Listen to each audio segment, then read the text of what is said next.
On poursuit ce matin. On est avec le conseiller d'arrondissement, M. Simon-Olivier Côté, qui est président, en fait, d'une cause, président d'honneur d'une cause, la vente des calendriers de l'association du groupe d'entraide Les Yeux du Cœur. On est bien sûr en compagnie du fondateur du groupe, M. Pascal Thibault.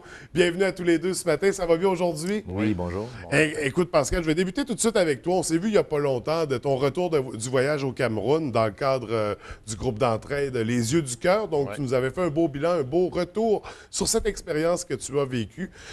Pendant ce temps-là, tu as pris plusieurs photos. On en a montré quelques-unes. Là, tu nous arrives avec un calendrier ce matin pour l'année 2016, duquel on retrouve des photos, justement, que tu as eu la chance de prendre dans ton voyage. Oui, justement, c'est des photos que j'ai prises lors de mon dernier périple au Cameroun. Et puis, le but de ça, quand j'étais là-bas, j'ai constaté vraiment que les enfants, d'année en année, la misère est omniprésente. Oui. Alors, moi, j'ai eu l'idée en revenant, j'ai dit, écoute, cette année, faudrait que je fasse à ces enfants-là un beau Noël pour eux autres. Alors, j'ai décidé, avec l'aide de bénévoles, le graphiste qui a fait le calendrier à titre bénévole, de faire la vente de calendrier qui va débuter le 5, 6, 7, 8 novembre. Donc, qui débute vraiment cette semaine. On pourra se les procurer dès maintenant. Un calendrier, on dit, pour venir en aide à ces jeunes-là qui connaissent la misère. Comment ça fonctionne exactement? Moi, ce que j'ai voulu faire, c'est parce que, tu sais, ce que je veux, c'est que cette année, on leur fasse un beau réveillon. Qu'on leur offre un peu ce qu'on ne peut pas leur offrir pendant l'année courante, avec un petit cadeau de Noël. Puis, il ne faut pas oublier aussi qu'il y a les soins médicaux, les soins vestimentaires, et il y a encore beaucoup d'enfants qui ne peuvent pas aller à l'école parce que, justement, on n'a pas de moyens. Sur 350 orphelins, il y en a peut-être une centaine qui vont à l'école. Le reste, pas parce qu'on ne veut pas, c'est parce qu'on n'a pas les moyens. Alors, cette activité-là va non seulement aider à ce que les enfants vivent un beau Noël, qu'il y ait un petit cadeau de Noël, mais probablement aussi au niveau médicaments, parce qu'il y a des enfants qui arrivent à tous les jours qui sont malades. Les religieuses font leur possible, mais il y a toujours des manques. Alors moi, j'ai dit non. J'ai dit, écoute, il faut que je fasse quelque chose. Puis je pense qu'avec la vente de calendrier, ça ne réglera pas tout, mais ça va mettre un petit sourire dans le visage de ces orphelins-là dans le temps des fêtes. C'était ça le but. Donc, on va revenir sur le calendrier, mais on va se déplacer un peu de votre côté. Monsieur Côté, vous avez accepté la présidence d'honneur de cette vente de calendrier. On sait que vous êtes très impliqué, principalement plus sur la scène culturelle de la région. Là, on se dirige plus d'un côté d'un organisme. Qu'est-ce qui vous a poussé à accepter ce rôle? Bien, je suis très sensibilisé à ce genre de cause-là. Quand Pascal est venu me voir, ça m'a tout de suite interpellé. J'ai voyagé beaucoup, j'ai vu toutes sortes de situations dans les pays, mais bon, je ne connaissais pas l'Afrique, donc j'apprends à connaître un peu le Cameroun, qui est un pays que je ne connais pas beaucoup. Donc, à travers nos échanges, tout ça. Et puis, je pense que c'est une cause humanitaire qui est très importante. C'est bien de s'occuper de chez soi, puis c'est ce que je fais en grande majorité, mais des fois, c'est bon de donner un petit coup de pouce à l'étranger, de se dire qu'on peut faire la différence dans une communauté qui est loin de chez nous. Et puis, surtout, moi, j'ai eu beaucoup de confiance en Pascal quand il m'a présenté son projet. Bon, on en a entendu parler. Je pense que ce n'est pas le premier projet non plus de calendrier. Ça se vend comme des petits pains chauds, comme on dit. Mais donc, cette année, je pense que c'est... je me disais, bon, oui, j'ai accepté la cause. Je me suis dit, ce qui est intéressant là-dedans, c'est que la majorité des fonds qui est ramassé va pour les jeunes. Donc, tu sais, contrairement, souvent, on va faire une campagne de financement, puis il va y avoir un 30 40 qui va rester pour, bon, la production, par exemple, des calendriers. Dans ce cas-ci, presque l'entièreté part au Cameroun. Donc, ça aussi, c'est important pour moi de m'embarquer dans une cause où est-ce qu'on ne va pas perdre des fonds un peu partout. Et le principal va vraiment pour les jeunes. Alors ça m'a beaucoup interpellé. Et puis, je trouve que c'est bien aussi d'encourager des citoyens de signer qui ont des causes comme ça à l'étranger. Donc, voilà, c'est pour ça que je me suis embarqué là-dedans. J'ai dit, je vais donner un petit coup de pouce. Donc, est-ce que le Cameroun ou l'Afrique pourrait être une prochaine destination? Bien, écoutez, l'Afrique, j'ai jamais été. C'est un des seuls continents là, qui me reste à visiter. Peut-être que ça va me donner plus la piqûre. C'est sûr qu'avec mes 3 enfants, il va falloir que... Peut-être j'attende encore un petit peu. Mais peut-être même éventuellement un voyage humanitaire. Peut-être, ça pourrait être une opportunité dans les prochaines années. Écoutez, c'est sûr que là, je dirais que c'est ma première fois que je vais m'impliquer au niveau de l'Afrique concrètement. J'ai été beaucoup impliqué plus en Amérique du Sud. Donc là, je pense qu'avec Pascal, on va voir. Peut-être qu'éventuellement, il y aura plus loin. S'il veut faire un voyage humanitaire, les Pères du Mont-Carmel vont l'accueillir avec... Bon, on va régler ça matin. Écoutez, on va revenir au calendrier. Justement, on parle qu'il n'y a pratiquement pas de frais.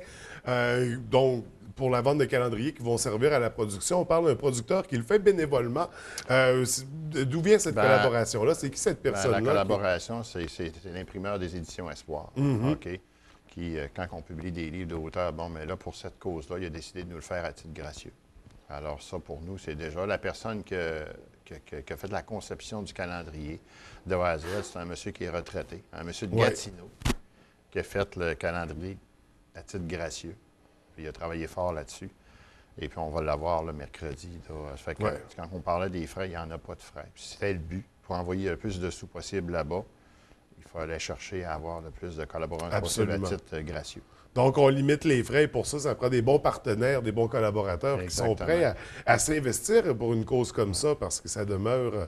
Puis sans oublier aussi, je tiens à dire un gros merci à Mme Françoise Bergeron, qui est responsable du Salon des arts et des artisans régionaux, on va être présents 5, 6, 7, 8, qui m'a offert d'être là et puis d'inviter toute la population à venir nous rencontrer. Il va y avoir 42 kiosques, justement, de toutes sortes, des artistes. Nous, on va être présents également pour la vente de calendrier. Il va y avoir aussi des bénévoles sur le territoire, un peu partout. Jusqu'au Timmy, la Baie-Jonquière. Alors, on demande à la population de nous encourager. Et là, on parle des 5, 6, 7 et 8 novembre prochains.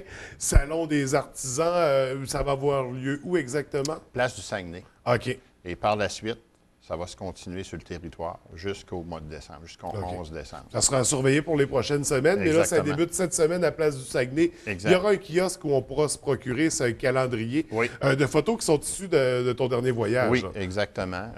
J'ai mis des photos de moi, mais j'en ai mis aussi des pères. C'est important, parce que c'est quand même eux qui chapeautent toute la structure. Et en général, je posais avec les enfants. C'est des belles photos, les gens vont aimer ça.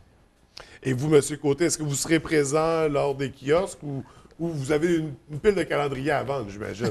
Disons que j'ai une pile de calendriers à vendre. Puis aussi, je vais solliciter beaucoup mes confrères puis des gens dans la population. Je vais faire un peu de promotion à gauche et à droite pour encourager les gens à se procurer le calendrier. Malheureusement, je ne peux pas être là en fin de semaine. Je serais allé, mais j'ai des obligations avec mes enfants.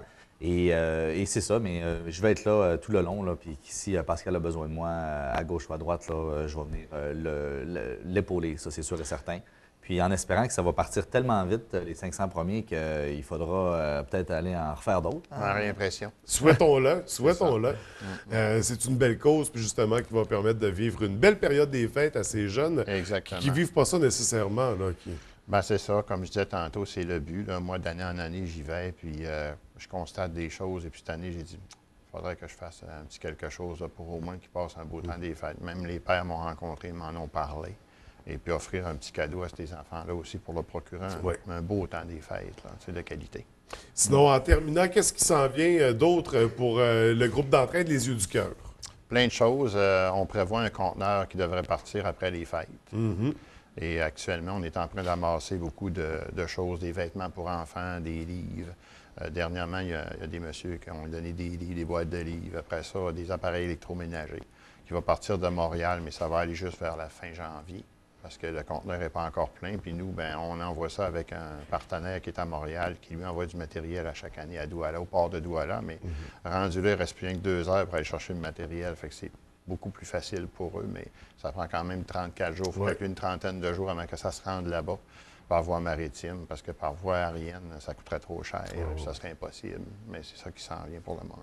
Donc, c'est toujours dans une optique de réduction des coûts pour en amener le plus possible au bout de la ligne. Évidemment, parce que nous, ça ne nous coûte rien. Là. Parce que lui a accepté qu'on mette nos choses dedans, puis ça s'en va, mais ça ne nous coûte rien pour envoyer ça. Fait que c'est sûr et certain. On a du matériel qui arrive à tous les jours, on a des bénévoles à gauche, à droite qui y vont selon leur disponibilité. Vous savez, l'action bénévole, il ne faut pas oublier, c'est une grande richesse au Québec. Quand on sait reconnaître l'action bénévole, moi j'en parle parce que j'ai beaucoup fait de bénévolat dans ma vie. Malheureusement, parfois on est capable de le reconnaître, mais parfois on ne le reconnaît pas.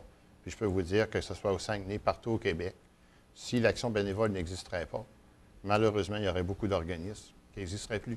Absolument. C'est ça la réalité au Québec. Oui, absolument. Et pour vous, M. Côté, est-ce qu'il y a d'autres implications comme ça à surveiller bientôt? Bien, écoutez, c'est plus tranquille en fin d'année comme ça. Hein. Souvent, on s'est impliqué beaucoup de sollicitations en mars, avril, mai, tout ça. Là, j'ai accepté celle-là. Je trouvais que la cause était très importante.